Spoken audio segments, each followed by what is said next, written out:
finally saw what we'd missed.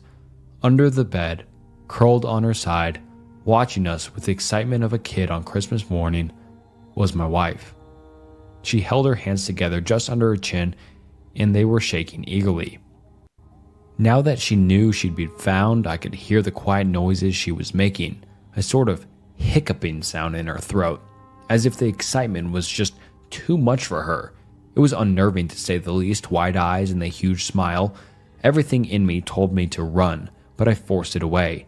This was my wife. No matter how twisted, she was still the woman I married.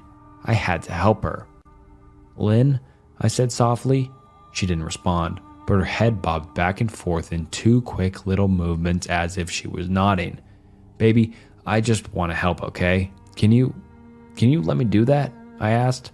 I had taken a single step forward, approaching her like some sort of dangerous animal. "I love you, Lynn," I said softly, taking another step closer. She let a tiny moan escape her wide open mouth, and I had to resist the urge to run. Her shoulders were starting to quiver, and her eyes grew as large as saucers.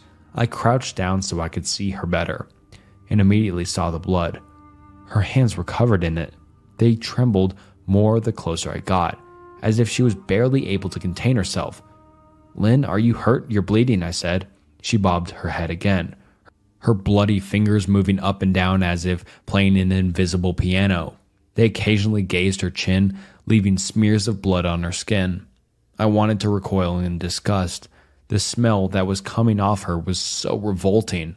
I could feel the vomit trying to climb up my throat. Her lips were dry and stretched thin, blood seeping between the cracks. I knew she wouldn't come out on her own, but I didn't want to leave her in the state she was in. I scooted closer and reached out to her.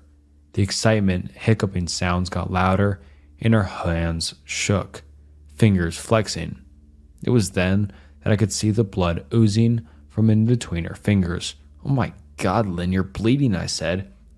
Instinctively, I reached out to take her hand, but before I could even touch her, her hand sprang out towards me. A sharp pain shot through my arm, and I fell back on my ass. My arm burned, and I could see the blood dripping down onto the carpet. I looked back at her in shock and saw her grinning madly, her fingers clutching a large shard of glass. "You all right in there?" Chris asked from behind me.